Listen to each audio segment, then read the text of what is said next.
नमस्कार, मैं हूं श्वेता सिंह और आप देख रहे हैं खबरदार। खबरदार के लेंस से हम आपको तमाम खबरें दिखाते हैं, लेकिन आज जो खबरें हैं उसे देखने का नजरिया क्या हो, ये एक एक करके आप तय करते जाइए जरा, क्योंकि आज जो खबर कोरोना से जुड़ी हुई आ रही है वो बहुत बड़े संकट की है। संकट ये कि जून में चरम पर पहुंच सकता है कोरोना का ये आंकड़ा। इसके साथ ही विशाखापट्टनम से जो तस्वीरें हमारे सामने आई, जो सुबह से सबको झकझोर रही हैं कि किस तरीके से एक गैस लीक हुआ है। बिल्कुल भोपाल गैस कांड की जो बुरी यादें थीं, जो भयावह यादें थीं, वो लोगों के जहन में ताज़ा हुई। ये दोनों खबरें हम आपको दिखाएंगे, लेकिन उससे पहले ज़रूरी है ये जान लेना कि जो आतंकवाद है और आतंकवाद के खिलाफ जो न्यू इंडिया का एक पुख्ता दृढ़ संकल्प वाला प्लान है, उसका खाका क्या कह रहा है, हम उसके ही विश्लेषण से आज खबरदार की शुरुआत करने जा रहे हैं।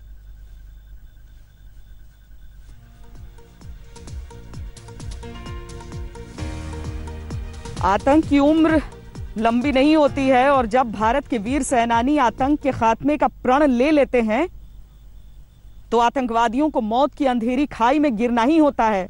हिजबुल के आतंकवादी रियाज नाइकू के साथ ऐसा ही हुआ। लॉकडाउन में भारत के वीर जवानों ने रियाज नाइकू को उसकी मौत की काल कोठरी में उसे लॉक कर दिया और पाकिस्तान के आतंक का गेम ओवर हो गया। रियाज नाइकू का अंत कितना भयानक था, कैसे उसे अपनी हर चाल में मात मिली, इसकी पूरी कहानी आज सुरक्षा बलों ने सामने रखी है। ये पूरी इनसाइड स्टोरी हम आपके सामने विस्तार से रख रहे हैं। सुरंग बनाकर छिपने में एक्सपर्ट रियाज नाइकू एक दिन में नहीं मारा गया, उसे 6 महीने से ट्रैक किया जा रहा था और उसने एक एक करके 6 ठिकाने बदले थे। इसके बाद 7वें ठिकाने में उसकी सारी चालें नाकाम हो गईं। वो अपने ही गांव में घिर गया और मारा गया। रियाज नाइकू पाकिस्तान का मोहरा था। उसके इस तरह मरने से इमरान खान छटपटा उठे हैं। उनकी बेचैनी पिछले 24 घंटों में पूरी तरह बाहर आ गई।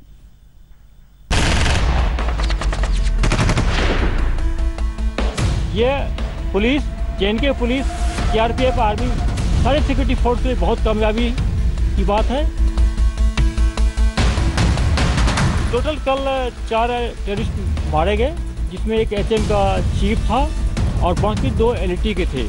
जब ये मारा गया, न्यूट्रल हुआ, तो मैं गर्व के साथ कह सकता हूँ कि सिक्योरिटी फोर्स के लिए बात कामयाबी है, पुलिस के लिए कामयाबी है और आवाम को भी इससे राहत मिलेगी। रियाज नाइकू सबसे लंबी उम्र तक जीने वाला आतंकी कमांडर था, लेकिन उसके आतंक की उम्र भी थम गई। उसके आतंक की चालाकी आखिर जवाब दे गई। ये सब हुआ क्योंकि सुरक्षा बलों ने पल पल का पहरा उस पर बैठा रखा था। उसे मार गिराने का ऑपरेशन ये कोई 5 मई की रात नहीं शुरू हुआ। 6 मई रियाज नाइकू की जिंदगी का आखिरी दिन साबित जरूर हुआ, लेकिन उसकी आखिरी घड़ी की प्लानिंग 6 महीने से हो रही थी। पिछले 6 महीना से एचएम के कमांडर रियाज नाइकू के पीछे थे, इन्फॉर्मेशन जनरेट करते और अभी तक में 5-6 उनके हाइडेड को हम लोग बस्ट कर दिए थे। बहुत सारे रेड मारे, कामयाबी नहीं मिला था, लेकिन मार्च फर्स्ट वीक में पिछले 6-7 दिन से इन्होंने अपने काम को और तेजी लाया। एक एक ट्रैक करते कि उसके मूवमेंट को, उनके ओएसडब्ल्यू को, उनके कुछ ओएसडब्ल्यू को अरेस्ट कर गया, इंट्रोगेट किया गया और बहुत पिन पॉइंट खबर मिला। रियाज नाइकू पुलवामा के बेगपोरा गांव में आया है। इसकी पुख्ता जानकारी सुरक्षा बलों को लगी। रियाज नाइकू पहले कई मुठभेड़ों में भाग निकलने में कामयाब रहा था, इसलिए इस बार उससे गोली की भाषा में बात करने से पहले जमीनी तैयारी बेहद पुख्ता तरीके से की गई थी। कोई चूक, कोई गफलत, कोई कमी की गुंजाइश न रहे, इसकी परत दर परत योजना तैयार की गई। रियाज नाइकू ने अपने गांव बेगपोरा में सुरंगों का जाल बिछा रखा था, जो उसके भाग निकलने में मददगार साबित होती थी। मंगलवार को जब बेगपोरा की घेराबंदी की गई तो पहले सुरक्षा बलों ने इन सुरंगों की छानबीन की। जेसीबी मशीनों से आसपास के खेत और यहाँ तक कि रेलवे ट्रैक की खुदाई की गई। पुलिस की छोटी टीम ने पहले उस घर को कॉर्डन कर लिया, बाद में आर्मी को बुलाया गया, सीआरपीएफ को बुलाया गया और पहला दिन सर्च करने पर उस घर में कुछ नहीं मिला। फिर भी हम लोग इतना कंफर्म थे कि इसके अंदर मिलिटेंट है, या तो अंदर में होगा कहीं हाइड आउट में। हम लोग कॉर्डन को नहीं हटाएं, कॉर्डन कंटिन्यू रहा। नेक्स्ट डे कल जाके सुबह 9 बजे जब मिलिटेंट ने पहले फायर किया, फिर हमारे फोर्स ने रिटेलिएट किया। उस रिटेलिएशन में जैसा कि हम सब जानते हैं, एचएम का चीफ जो था पिछले 8 ईयर से एक्टिव था और पिछले 3 साल से एचएम का कमांडर था। उसमें मारे गए कोई टनल का अभी तो कोई रिपोर्ट नहीं है, लेकिन उसका अपने एरिया में लोग में काफ़ी हाइडआउट था। कम से कम 6-7 मरने के पहले हाइडआउट को हम लोग बस्ट कर चुके थे। ये 7वां हाइडआउट था जिसमें मिला ये। रियाज नाइकू ने 8 साल के अपने आतंक के कारनामों से पाकिस्तान के एजेंडे को फैलाने की भरसक कोशिशें की थी। उसका मॉडस ऑपरेंडी का हिस्सा बनते थे वो ऑडियो और वीडियो जिनसे प्रोपेगेंडा फैलाकर वो घाटी को धमकाता था, डराता था और युवाओं को बरगलाता था। आतंकियों के जनाजों में सलामी देकर सुरक्षा बलों को आंख दिखाने की कोशिश करता था। ऐसे में अब इसे संयोग कहें या रियाज नाइकू के खात्मे के दर्द का बर्दाश्त ना हो पाना, 6 मई की दोपहर जब रियाज नाइकू के अंत की खबर दुनिया को मिल रही थी, पाकिस्तान के प्रधानमंत्री इमरान खान छटपटा रहे थे। भारत के खिलाफ अनर्गल बयान अपने ट्विटर अकाउंट से जारी कर रहे थे। इमरान खान ने 6 मई को अपने ट्वीट में लिखा, भारत की उन लगातार कोशिशों के खिलाफ मैं दुनिया को चेतावनी देता रहा हूं, जिसमें भारत पाकिस्तान के खिलाफ झूठे फ्लैग ऑपरेशन का बहाना ढूंढता है। एलओसी पर घुसपैठ का भारत का ताजा बेबुनियाद आरोप उसी खतरनाक एजेंडे का हिस्सा है। भारत के खिलाफ कश्मीरी संघर्ष कश्मीरियों के उत्पीड़न का नतीजा है। आरएसएस बीजेपी की फासिस्ट नीतियां गंभीर खतरे पैदा करने वाली हैं। अंतर्राष्ट्रीय समुदाय को कार्रवाई करनी चाहिए ताकि भारत के कदम दक्षिण एशिया की सुरक्षा और शांति को खतरे में न डाल दे। इमरान का ये ताजा भारत विरोधी बयान और पिछले साल के बयानों में कोई अंतर आपको नहीं मिलेगा, लेकिन दुनिया को पाकिस्तान की सच्चाई पता है, इसीलिए कोई उसकी बात को तवज्जो नहीं देता। जब दुनिया कोरोना से लड़ रही है, उस वक्त पाकिस्तान के इस रवैये के खिलाफ प्रधानमंत्री मोदी गुटनिरपेक्ष देशों का ध्यान दिला चुके हैं। Some people are busy spreading other deadly viruses such as terrorism, such as fake news and doctored videos to divide communities and countries. Bharat की सोच और इरादा एकदम साफ है, आतंकवाद को बर्दाश्त नहीं करेंगे, आतंक को बेनकाब करेंगे और उसे सख्ती से कुचलेंगे भी। रियाज नाइकू का मारा जाना आतंक पर जीरो टॉलरेंस की नीति का हिस्सा है। इस ईयर जनवरी 2020 से पिछले 4 महीना में हम लोग लगभग 27 ऑपरेशन लॉन्च किए। इस ऑपरेशन में जेएनके पुलिस ने एसएफसी की इंटेलिजेंस गैदर किया और पुलिस, आर्मी, सीआरपी लेकर ज्वाइंट ऑपरेशन लॉन्च किया गया। इन सारे ऑपरेशंस में लगभग 64 मिलिटेंट्स मारे गए, जिसमें 3 बहुत बड़े कमांडर मारे गए। इसके साथ साथ लगभग हम लोग 25 मिलिटेंट्स को, एक्टिव मिलिटेंट्स को अरेस्ट किए। 2016 में उड़ी हमले के बाद भारत ने जिस तेजी से आतंकियों का खात्मा किया, फिर 2019 में आर्टिकल 370 हटाने के बाद जो बदलाव किए, उसका असर कश्मीर घाटी में दिख रहा है। हालांकि आतंकवाद का मर्ज पुराना है, थोड़ा वक्त अभी और लगेगा। दिल्ली से कमलजीत संधू और श्रीनगर से अशरफ वानी के साथ आज तक ब्यूरो। पाकिस्तान का भी फोकस बहुत क्लियर रहता है। एक देखिए, उसके लिए होती है एक जिंदा आतंकवादी की वैल्यू, और उसके बाद एक मरे हुए आतंकी को भी भुनाने की पूरी कोशिश करता है पाकिस्तान। वो कैसे करता है?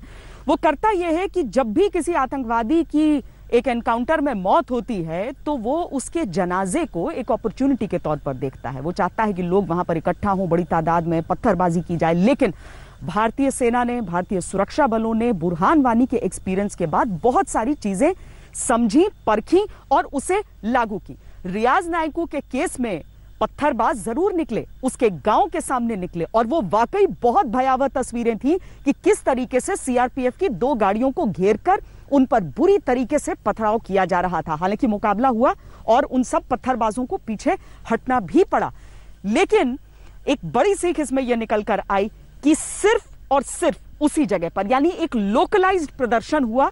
जिस तरीके की आशंका थी और जिस तरह की उम्मीद पाकिस्तान को थी कि इस एनकाउंटर के बाद एक बार फिर वो कश्मीर को जलाने में कामयाब हो जाएगा, ऐसा कुछ भी नहीं हुआ।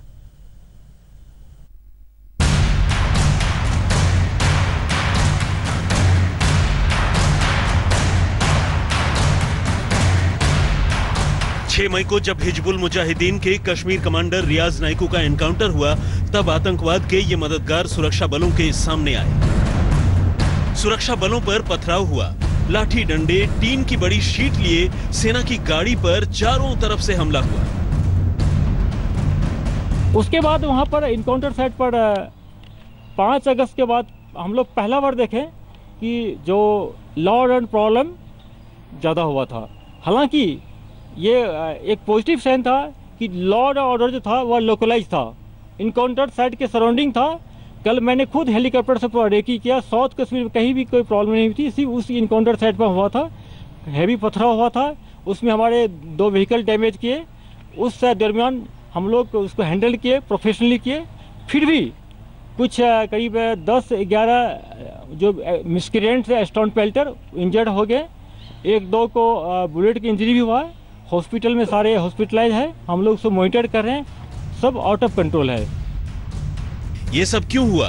क्योंकि आतंकवाद को एक आइडियोलॉजी का जामा पहनाया गया। पाकिस्तान की प्रोपेगेंडा मशीनरी के बूते कश्मीर में 3 दशक से माहौल को बिगाड़ के रखा गया है। इसीलिए अब कश्मीर में सुरक्षा बलों ने अपनी रणनीति में बदलाव किया है। इस रणनीति को कहीं लिखा या बताया नहीं गया, लेकिन सुरक्षा बलों के एक्शन में ये साफ दिख रहा है। रियाज नाइकू दक्षिण कश्मीर का रहने वाला था, लेकिन उसको दफनाने के लिए शव परिवार को नहीं सौंपा गया। 8 अप्रैल को जैश कमांडर सज्जाद नवाब डार वो आखिरी आतंकी था जिसको दफनाने के लिए उसके घर वालों को शव सौंपा गया था। उसके जनाजे में 500 लोग शामिल हुए थे, जबकि उस वक्त लॉकडाउन भी लागू था। इसी के बाद गृह मंत्रालय ने आतंकियों की लाश उनके घर वालों को न सौंपने का फैसला लिया। फैसले के तहत दफनाते वक्त आतंकी के चंद घर वाले जरूर मौजूद रह सकते हैं। रियाज नाइकू खुद भी आतंकियों के जनाजे में शामिल रहकर आतंकियों की मौत को ग्लैमराइज कर चुका था। 2000 लोग आ जाएंगे, उसके जुलूस में जाएंगे, जनाजा फ्यूनरल में। तो चूंकि रेड जोन एरिया है तो संभावना था कि स्प्रेड हो जाता वायरस वहां पर। रियाज नाइकू जब मौत के घाट उतारा गया तो सुरक्षा बलों की ओर से कोई प्रेस कॉन्फ्रेंस नहीं की गई। बस रियाज नाइकू के एनकाउंटर पर जानकारी देने वाली प्रेस रिलीज जारी की गई थी। जम्मू कश्मीर पुलिस ने 7 मई को सामने आकर रियाज नाइकू से जुड़े कुछ सवालों के जवाब जरूर दिए, लेकिन ये प्रेस कॉन्फ्रेंस ऐसी थी जिसमें कश्मीर में एंटी टेरर ऑपरेशन का ब्यौरा था। रियाज नाइकू के एनकाउंटर वाले दिन एक और एनकाउंटर हुआ था। इस पर भी सिर्फ एनकाउंटर का ब्यौरा देने वाली जानकारी सामने रखी गई। जम्मू कश्मीर में सुरक्षा बलों की सबसे बड़ी चुनौती यह है कि वो आतंकियों का भर्ती अभियान रोकें। सुरक्षा एजेंसियां अब टॉप 10 या टॉप 20 मोस्ट वांटेड आतंकी वाली लिस्ट जारी करने की रणनीति से भी बच रही है, क्योंकि इससे आतंकवाद को एक चेहरा मिलता रहा है। इसके अलावा सभी आतंक विरोधी अभियानों को ज्वाइंट ऑपरेशन कहने में जोर दिया जा रहा है। सुरक्षा बलों की नई रणनीति के तहत अब लगातार एनकाउंटर और आतंकियों के खिलाफ आक्रामक रवैया रखा जा रहा है। सोशल मीडिया पर साइबर सर्विलांस बढ़ाया गया है। साथ ही तेज और सटीक सूचना तंत्र पर बेहद सावधानी से काम किया जा रहा है। आतंकवाद पर लगाम के लिए सुरक्षा बल अपनी ओर से कोई कमी नहीं रहने देना चाहते। आतंकी एजेंडे को खाद पानी देने वाले हर एक उपाय को खत्म करने पर जोर है। दिल्ली से कमलजीत संधू के साथ आज तक ब्यूरो।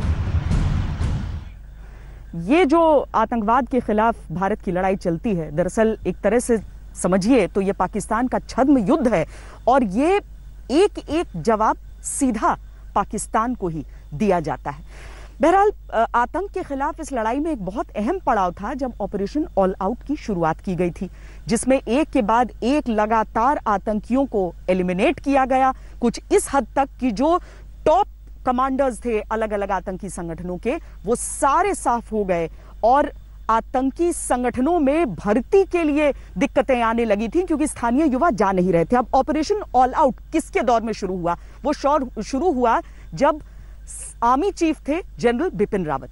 आज general Bipin Rawat chief of defence staff है, यानी तीनों सेनाओं की कमान उनके पास है। वो उस सर्वोच्च पद पर बैठे हैं और आज रियाज नाइकू के खात्मे को किस तरीके से वो देख रहे हैं, उनसे खास बातचीत की है हमारे संवाददाता मंजीत सिंह नेगी ने। विदेशों में फंसे भारतीयों को निकालने के लिए नौसेना ने एक बड़ा अभियान शुरू किया। हमारे साथ chief of defence staff general Bipin Rawat हैं। जनरल साहब, नौसेना के शिप माले पहुंचे हैं, किस तरह से इस वक्त जो विदेशों में भारतीय हैं उनको निकालने के लिए सेनाएं काम कर रही हैं? विदेश में जो हमारे नागरिक इस वक्त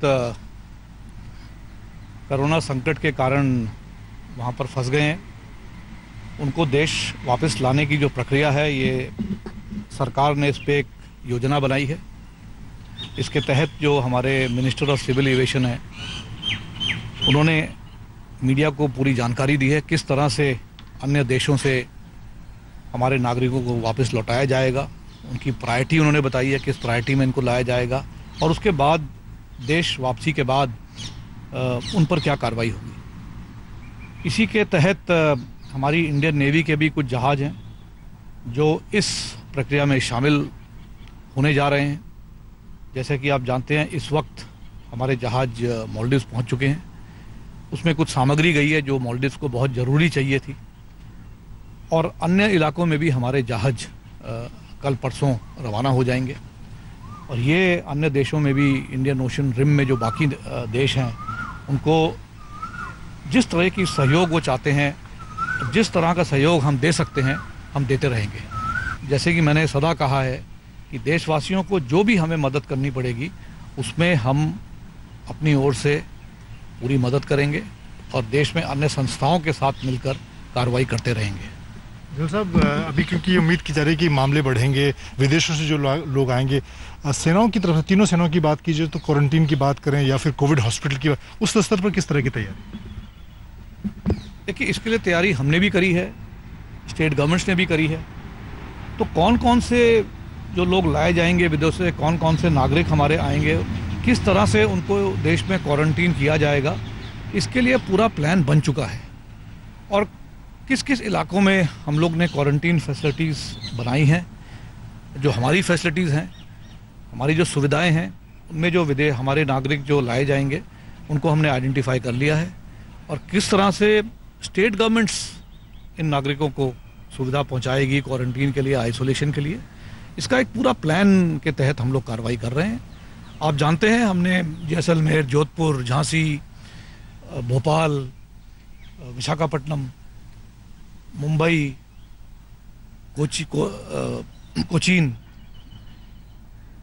इन सब इलाकों में हम लोग ने कुछ तैयारियां की हैं। दिल्ली में आईटीबीपी ने भी तैयारी करी है। आप जानते हैं चावला की उनकी फैसिलिटी है, हमारी भी मानेसर की फैसिलिटी है, एयरफोर्स ने फैसिलिटीज़ बनाई हैं और हम अपने देशवासियों को जिस तरह का सहयोग देना होगा हम इसको देने में कभी नहीं हिचकिचाएंगे। जनरल साहब, कुछ लोग इस बात की आलोचना कर रहे हैं कि सेना ने जो कोरोना वॉरियर्स का स्वागत किया, उनके सम्मान में जो फ्लाई पास्ट की और दूसरे कार्यक्रम की, उसको लेकर कहा जा रहा है कि सेना का इस तरह से इस्तेमाल नहीं किया जाना चाहिए। हमें लगा कि इस वक्त हमारे जो कोरोना वॉरियर्स हैं, जो हमारे देशवासियों की मदद कर रहे हैं, दिन रात एकजुट होकर उनकी सेवा में लगे हैं, उनका मनोबल बरकरार रहना चाहिए। ये कह देना कि कोरोना की महामारी आजकल में समाप्त होने वाली है, ये शायद सही नहीं होगा। इस महामारी का सामना हमें आने वाले दिनों में भी करना पड़ेगा। इसलिए ये बहुत ज़रूरी था कि हमारे जो कोरोना वॉरियर्स हैं, इनका मनोबल बढ़ा रहे ताकि आने वाले दिनों में भी इसी जोश और प्रोत्साहन के साथ ये लोग हमारे देशवासियों की मदद करते रहें। हमारी तरफ से एक बहुत छोटी कार्रवाई थी, उनको प्रोत्साहित करने के लिए हम अपने नौजवानों को, अपने सैनिकों को, अपने जवानों को भी प्रोत्साहित करते हैं। अन्य समय में हमारे जो अफसर हैं वो कॉलेज में जाते हैं। हम लोग जम्मू कश्मीर से वहाँ के नागरिकों को, वहाँ के विद्यार्थियों को देश का भ्रमण कराते हैं, उनको प्रोत्साहन करने के लिए कि किस तरह से उनको आतंकवाद से दूर रहना चाहिए। तो ये प्रोत्साहन की कार्रवाई, मोटिवेशन की कार्रवाई हम लोग लगातार करते आए हैं, ये कोई नई बात नहीं है। तो इसमें मुझे नहीं लगता कि इसमें कोई गलत कार्रवाई हुई है। हाँ, अगर कुछ लोग ऐसे होते हैं जो बुद्धिमान होते हुए भी बुद्धिभ्रष्ट होते हैं, अब इनके बारे में मैं ज़्यादा टिप्पणी नहीं करना चाहूँगा। जनरल साहब, इन हालात के बीच कश्मीर घाटी में इस वक्त हम देखते हैं कि लगातार ऑपरेशन सेना कर रही है और सीमा पार से कोशिशें हो रही। कल भी एक बड़ा ऑपरेशन हुआ है, उन हालात पर क्या कहेंगे? टेररिज्म को बढ़ावा मिलता है थ्रू रिक्रूटमेंट और ये हमारी कोशिश रहती है कि ये ना होने पाए। साथ साथ ही जो टेररिज्म के लीडर हैं, इनको शायद larger than life size image दी जाती है क्योंकि हम इनके बारे में बताते हैं कि इन्होंने क्या क्या किया, लेकिन अक्सर अगर आप देखेंगे इन्होंने जो भी कार्रवाई करी है वो सब दहशत की कार्रवाई है। और इनकी दहशत की कार्रवाई के कारण अगर इनको एक अलग दर्जा दिया जाता है तो मेरा कहना ये सही नहीं होगा। ये लोग जो हैं टेररिस्ट हैं और टेररिस्ट ही रहेंगे। एक आखिरी सवाल सर, बुरहान वानी के बाद कल रियाज नाइकू को जिस तरह आपने कहा कि उनको बड़ा नहीं बनाया जाना चाहिए, वो एक आतंकी की तरह हमें देखना होगा, लेकिन तो आपको लगता है कि आने वाले दिनों में पाकिस्तान की तरफ से जो कोशिशें हैं, सीज फायर वायलेशन हम देख रहे हैं लगातार, तो इनको ये कोशिशें जारी रहेंगी और इसको किस तरह से जवाब दिया जाएगा? मैं आपको यकीन के साथ कह सकता हूं कि आपने नाइकू को एलिमिनेट किया, वहां से एक नया लीडर इमर्ज होगा। आप देखेंगे आने वाले दिनों में ये एक नए लीडरशिप को नॉमिनेट कर देंगे। तो ये तो कार्रवाई इनकी जारी रहेगी कि एक लीडर खत्मा होता है, दूसरे लीडर को आप तैयार करते हो। कुछ समय पहले आपने देखा होगा कि संगठन में लीडरशिप की इतनी कमी हो गई थी कि कोई लीडर बनना नहीं चाहता था, क्योंकि उन्हें पता था जब लीडर नियुक्त होंगे तो हमारी जो सशस्त्र सेना की जो बल हैं, सिक्योरिटी फोर्सेस हैं, ये सब लीडरशिप को एलिमिनेट कर देती हैं। लेकिन इसके बावजूद भी पाकिस्तान से प्रेशर आता है, किसी ना किसी को तो लीडरशिप रोल लेना पड़ता है। और आप देखेंगे कि इसमें एक नया लीडर नियुक्त होगा और फिर हमें उसके पीछे लगना होगा ताकि उसका भी खात्मा किया जाए। सर, कोई खास रणनीति आप पाकिस्तान की तरफ से देख रहे हैं कि कोरोना की लड़ाई के बीच में भी वो आतंक फैलाने की बात काम कर रहा है? इस वक्त जिस तरह का जम्मू कश्मीर के यूनियन टेरिटरी में जो माहौल है, वहाँ पे काफ़ी हद तक अमन शांति आई है। ये जो है पाकिस्तान को जूझ नहीं रहा है। वो नहीं चाहते कि वहाँ पे अमन शांति आए, क्योंकि उनको अपने कश्मीर का जो मुद्दा है उसको आगे लेकर जाना है।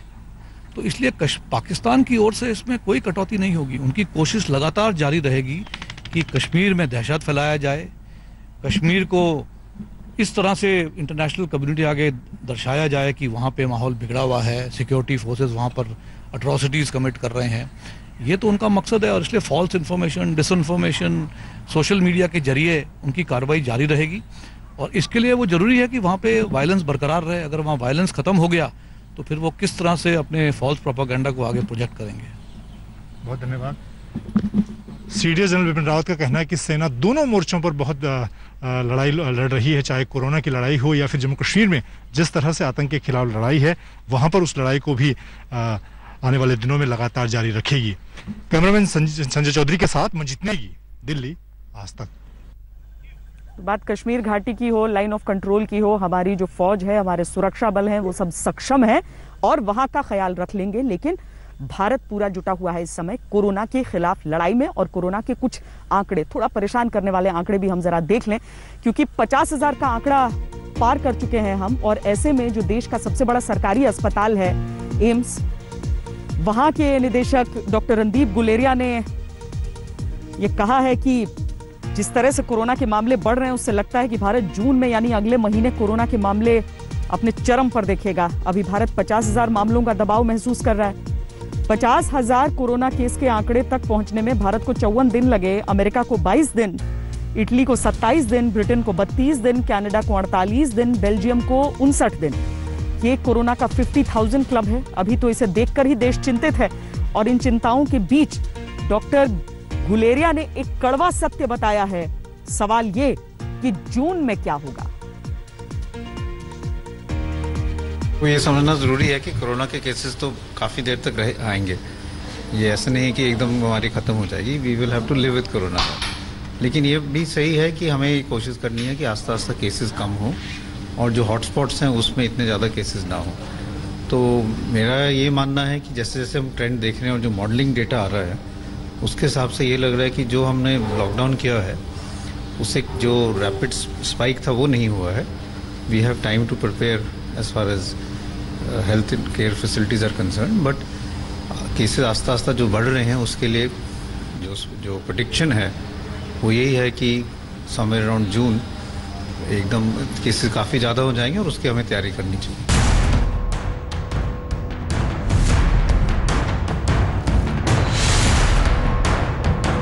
तो भारत में कोरोना की पिक्चर अभी बाकी है। कोरोना का संक्रमण अभी और फैलेगा। लॉकडाउन की तपस्या ने असर तो दिखाया है, लेकिन अभी लड़ाई बीच रास्ते है। लॉकडाउन का बहुत फायदा मिला है। एक तो अगर आप देखो और देशों के हिसाब से हमारे यहाँ इतने ज़्यादा केसेस नहीं हुए, इतने दिन हमें मिले हैं, ऑलमोस्ट 6 हफ्ते मिल गए, जिससे हॉस्पिटल कोविड फैसिलिटीज़ बन गई हैं, लोगों की ट्रेनिंग हो गई है, वेंटिलेटर्स आ गए हैं। हमारे जहाँ टेस्ट कम हो रहे थे वो एकदम बढ़ गए हैं। एक समय था जब हमारे टेस्ट जो हैं वो 1000 के करीब हो रहे थे, अब हम 80,000 टेस्ट कर रहे हैं। कुछ दिनों में हम 100,000 1 लाख कर लेंगे। तो ये सारी चीज़ें लॉकडाउन के कारण ही हो पाई। भारत में कोरोना के कुल मामले अब तक 52,952 हो चुके हैं। इनमें 15,267 लोग ठीक हुए हैं और कुल मौत 1783 है। तो अगर आप सारा ग्लोबल डेटा देखें तो एक दफ़ा जब पीक होता है तो उसके बाद आस्ता आस्ता प्लेटू होके केसेस कम होने लगते हैं। न्यूयॉर्क में भी अब कम हो गए हैं, इटली स्पेन में भी कम होने लगे। तो हमारा भी आस्ता आस्ता जो है केसेस जो है उसके बाद अगले कुछ हफ्तों में कम होने शुरू। कितना लंबा चलने वाला है कोरोना का पीरियड? ये तो प्रेडिक्शन कहना बड़ा मुश्किल है। ये तो आगे ही जैसे जैसे केसेस का हमें आइडिया होगा और कैसे कैसे कम होंगे तो हम कह पाएंगे। कोरोना से बचाव के लिए भारत अभी थोड़ी छूट वाले लॉकडाउन के चरण में है, लेकिन पूछा जाने लगा है कि 17 मई के बाद क्या। 4 मई को भारत में 42,836 कोरोना केस थे। 5 मई को कोरोना मामले बढ़कर 46,711 हो गए। 6 मई को 49,391 कोरोना संक्रमित मरीजों का आंकड़ा रहा, तो 7 मई को 52,952 मामले हैं। कोरोना की रफ्तार इतनी तेज है तो क्या भारत आर्थिक गतिविधियों को खोलने की स्थिति में होगा? इसीलिए कांग्रेस जैसे विपक्षी दल सरकार से आगे का प्लान पूछने लगे हैं। 17 मई के बाद क्या होगा? पोस्ट लॉकडाउन हम दोबारा कौन से कदम लेकर आगे बढ़ेंगे ताकि हम स्वस्थ भी रहें, सुरक्षित भी रहें, लेकिन अर्थव्यवस्था दोबारा जीवित हो। जब तक लोग काम पर नहीं जाएंगे तब तक हम समझते हैं कि दोबारा इकोनॉमी को पटरी पर लाने में बहुत समय लगेगा। अप्रैल के आखिरी दिनों में लग रहा था कि कोरोना पर भारत जल्द नियंत्रण की स्थिति में होगा, लेकिन फिर हालात बिगड़ रहे हैं। अभी जो स्पट आ रहा है केसेस का, हमारा जो डबलिंग टाइम है वो 11-12 से अब 11 की तरफ आ रहा है। लेकिन अगर न्यू केसेस का डबलिंग टाइम लूं तो वो 7 दिन का आ रहा है, और ये जो केसेस हैं ये 6 दिन पुराने हैं। तो अभी जो नंबर ऑफ केसेस बढ़ रहे हैं ये लॉकडाउन खुलने के बाद में, रियायत के बाद में नहीं आ रहे। उसके केसेस तो 5 दिन के बाद आएंगे। सो मेरे को डेफिनेटली कंसर्न है इस वक्त में जो स्पॉट आया है, इसका मतलब है कि लॉकडाउन के आखिरी में लोगों ने चीटिंग करी है। कोरोना पर भारत की लड़ाई लंबी लग रही है, तो क्या भारत को अब इसके साथ जीना सीखना होगा? दिल्ली से अशोक सिंघल और प्रशस्ति के साथ आज तक ब्यूरो। रियायतों का इस्तेमाल जो है वो ज़रूरी चीज़ों के लिए करना चाहिए, उसका उल्लंघन करने से अपना ही नुकसान होता है। एक बड़ी खबर जो मुंबई से आ रही है इस समय हमारे सामने, वो आपको दिखा देते हैं। ब्रेकिंग न्यूज़ इस समय की है कि आर्थर रोड जेल में, मुंबई के आर्थर रोड जेल से ये खबर आ रही है कि 72 कैदियों को कोरोना है। दरअसल 200 कैदियों का हुआ था वहां पर कोरोना टेस्ट, और स्टाफ का भी हुआ था। 200 लोगों का कुल मिलाकर वहां पर कोरोना टेस्ट हुआ था, जिसमें से 7 स्टाफ भी कोरोना पॉजिटिव पाए गए हैं। कल अस्पताल में भर्ती किए जाएंगे जो संक्रमित जेल स्टाफ हैं वो।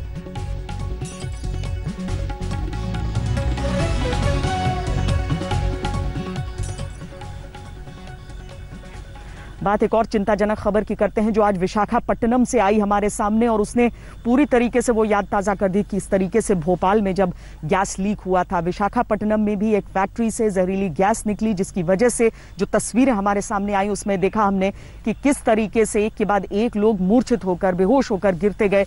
अभी तक जो ये खबर है उसमें रात के करीब 2:30 बजे जब लोग गहरी नींद में थे तब विशाखापट्टनम की LG पॉलीमर फैक्ट्री से खतरनाक गैस का रिसाव होने लगा था। धीरे धीरे फैक्ट्री के आसपास का 3 किलोमीटर से भी ज्यादा का क्षेत्र इसकी चपेट में आ गया।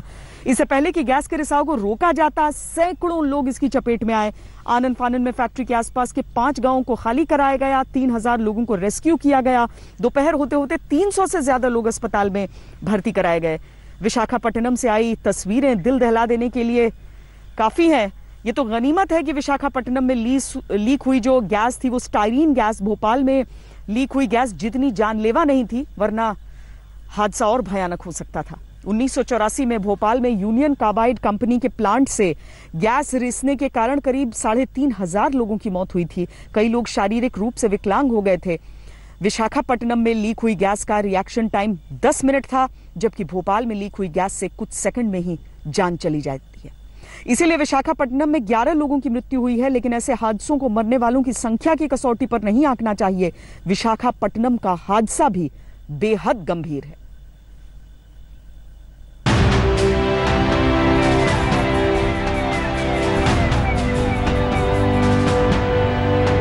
इससे पहले कि विशाखापट्टनम के लोग नींद के आगोश से निकल पाते, हवा में मिली खतरनाक गैस उनकी सांसों पर कहर बरपाने लगी।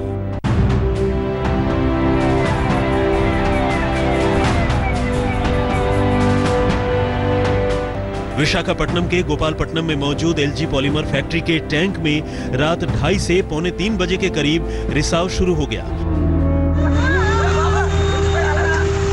और उससे निकली स्टाइरिन गैस ने आसपास के करीब 3 किलोमीटर के दायरे को अपनी चपेट में ले लिया। इससे पहले कि कोई कुछ समझ पाता, इस गैस ने अपना असर दिखाना शुरू कर दिया। लोग बदहवास होकर इधर-उधर दौड़ने लगे। जो स्टोरेज टैंक है इस केमिकल की, पीवीसी केमिकल, पीवीसी के उसका रिसाव हुआ, पीवीसी गैस का रिसाव हुआ है और ये करीब 2:30 सुबह में ये रिसाव शुरू हुआ और रिसाव के तुरंत बाद वहाँ पर जो फैक्ट्री में मौजूद कर्मचारी थे उन लोगों ने इसको कर्टेल करने के लिए, इसको कंट्रोल करने की कोशिश कवायद शुरू कर दी और उसी प्रोसेस में ये जो गैस है ये चिमनी के द्वारा वातावरण में फैला, उसको चिमनी के द्वारा वातावरण में निकला और फिर वो आसपास के रिहायशी इलाकों में फैला है। अब अभी जो हालात हैं कि रिसाव को कंट्रोल कर लिया गया है, रिसाव को पूरी तरीके से खत्म कर दिया गया। अब पूरे का पूरा जो फोकस है वो रेस्क्यू और रिलीफ एफर्ट का है। ये तस्वीरें आपको विचलित कर सकती हैं। सारी तस्वीरें टीवी स्क्रीन पर दिखा पाना मुमकिन नहीं है, लेकिन जो तस्वीरें हम दिखा रहे हैं वो भी भयानक हैं। उन लोगों के बारे में सोचिए जिन्होंने आज इस मुसीबत का सामना किया। रात के अंधेरे में ही हवा में ऐसा जहर घुल गया कि लोगों की आंख खुलने से पहले ही सांसें उखड़ने लगी। बहुत से लोग सड़कों पर बेहोश पड़े थे। विशाखापट्टनम में ऐसा भयानक मंजर पहले किसी ने नहीं देखा था। बच्चे हों या बुजुर्ग, औरतें हो या मर्द, एक एक सांस के लिए हर कोई तरसता और तड़पता नजर आ रहा था। लोग लगातार बेहोश हो रहे थे और अपनी जगह पर खड़े खड़े गिर रहे थे। जिसे जो साधन मिला वो उसी से अस्पताल की तरफ भागा। जहरीली गैस के असर से आसपास के इलाके में मवेशी भी बेहोश हो गए, कुछ मारे भी गए। इस गैस रिसाव पर सुबह 10 बजे तक काबू कर लिया गया, लेकिन तब तक बड़ा नुकसान हो चुका था। रात में रिसाव शुरू होने के बाद हालात की गंभीरता को समझने में 3 घंटे लग गए। सुबह 5 बजे एनडीआरएफ को इसकी सूचना मिली तो एनडीआरएफ और एसडीआरएफ की टीम मदद के लिए मौके पर पहुंची। आंध्र प्रदेश सरकार ने पूरे मामले पर कंपनी से जानकारी मांगी है। Meanwhile, we are also asking the management, what were the protocols that you maintained? I mean, I want to start right from when you started. What was the first step that you did, and what was your reaction time when you found the gas had leaked? So once we look into this, then we'll get back a more clear picture. जिस plant से gas का रिसाव हुआ था वो lockdown के दौरान देश के बाकी जगहों की तरह ही बंद पड़ा था और 4 मई से लॉकडाउन में रियायत मिलने के बाद ही प्लांट में काम शुरू हुआ था। विशाखापट्टनम का जो घटना है वो गैस लीक की घटना है और वो स्टाइरीन गैस लीकेज की घटना है, जो कि एक प्लास्टिक का रॉ मटेरियल है प्लास्टिक फैक्ट्री के लिए। ये एलजी पॉलीमर्स की जो फैक्ट्री थी वो लॉकडाउन के बाद खुली थी और लगता है कि उसी क्रम में खोलने के क्रम में रीस्टार्ट करने के क्रम में गैस लीकेज हुआ है। आसपास के जो गांव हैं उसमें जो परिवार हैं वो अफेक्टेड हुए हैं और 2:30 बजे रात में उनको टॉक्सिक स्मेल्स आए और इस तरह की शिकायतें आई। स्टाइरीन गैस के असर से सभी लोगों को सांस की तकलीफ, सिर दर्द और उल्टी की शिकायत हुई है। बुजुर्गों और बच्चों पर इसका सबसे ज्यादा असर पड़ा। कई घंटों के बाद गैस रिसाव पर काबू पा लिया गया, लेकिन तब तक ये जहर कई लोगों की जिंदगी पर भारी पड़ चुका था। आज विशाखापट्टनम से दिल्ली तक हर कोई एक्शन में था। आंध्र प्रदेश के सीएम जगन मोहन रेड्डी ने जिले के अफसरों से तुरंत बातचीत करके लोगों की जान बचाने के लिए हर संभव मदद करने के निर्देश दिए और पीएम मोदी ने जगन मोहन रेड्डी से फोन पर बात करके हर संभव मदद का भरोसा दिलाया। इस घटना पर पीएम की अगुवाई में एनडीएमए की बैठक भी हुई। गृह मंत्री अमित शाह, रक्षा मंत्री राजनाथ सिंह, गृह राज्य मंत्री जी किशन रेड्डी के अलावा आपदा प्रबंधन से जुड़े आला अधिकारी बैठक में मौजूद थे। अब तक गैस लीक के कारणों का पता नहीं चल पाया है। मुख्यमंत्री जगन मोहन रेड्डी ने अब एक हाई लेवल कमेटी का गठन कर दिया है जो इस गैस लीक की जांच करेगी। इसके अलावा जिन लोगों की जान गई है उन्हें 1 करोड़ रुपए और जो लोग अस्पताल में भर्ती हुए हैं उन्हें 1 लाख रुपए की राशि दी जाएगी। गैस के लीकेज पे कंट्रोल पा लिया गया है, लेकिन चूंकि ये एक जहरीली गैस है, इसका इफेक्ट महीनों तक भी होता रहेगा ऐसा अनुमान लगाया जा रहा है। तो पूरा फोकस जो है, पूरा ध्यान ज्यादा से ज्यादा लोगों को हेल्थ और मेडिकल असिस्टेंस, उनको राहत और उनको अलग स्वास्थ्य सुविधाएं पहुंचाने पर जुड़ी हुई हैं। पूरा फोकस वहां पर है। मुख्यमंत्री आंध्र प्रदेश वाई जगन मोहन रेड्डी खुद विशाखापट्टनम में मौजूद हैं। कैमरा पर्सन दामोदर के साथ आशीष, आज तक हैदराबाद।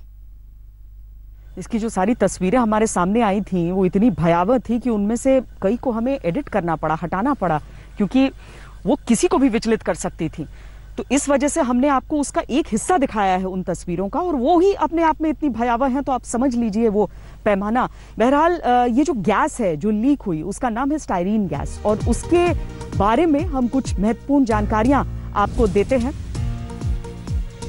ये जो गैस है ये प्लास्टिक, फाइबरग्लास, रबर और पाइप बनाने के प्लांट में इस्तेमाल होती है। ये बहुत तेजी से हवा में फैलती है। अगर सांस के जरिए ये शरीर में चली जाए तो 10 मिनट के अंदर असर दिखाना शुरू कर देती है। सांस के जरिए शरीर में जाने पर रेस्पिरेटरी सिस्टम यानी श्वास तंत्र के ऊपरी हिस्से में असर होता है और छाती में जलन महसूस होती है। इसके साथ ही सांस लेना मुश्किल होने लगता है। इसके बाद अगर ये गैस देर तक शरीर में जाती रहे तो मांसपेशियां कमजोर हो जाती हैं, लकवा मारने जैसी स्थिति हो सकती है। यही वजह है कि कई लोग इस गैस के प्रभाव में आने के बाद चलते चलते गिर रहे थे। ज्यादा देर तक इस गैस के प्रभाव में रहने से इंसान कोमा में जा सकता है, उसका सांस लेने का सिस्टम काम करना बंद कर सकता है और ऑक्सीजन की कमी के कारण उसकी मृत्यु हो सकती है। स्टाइरीन गैस के प्रभाव में आने के बाद जो लोग बच जाते हैं उनमें से कुछ लोगों के शरीर पर बुरे प्रभाव पड़ सकते हैं, जेनेटिक दिक्कतें हो सकती हैं, उनके दिल पर बुरा असर पड़ सकता है, यहां तक कि कैंसर भी हो सकता है।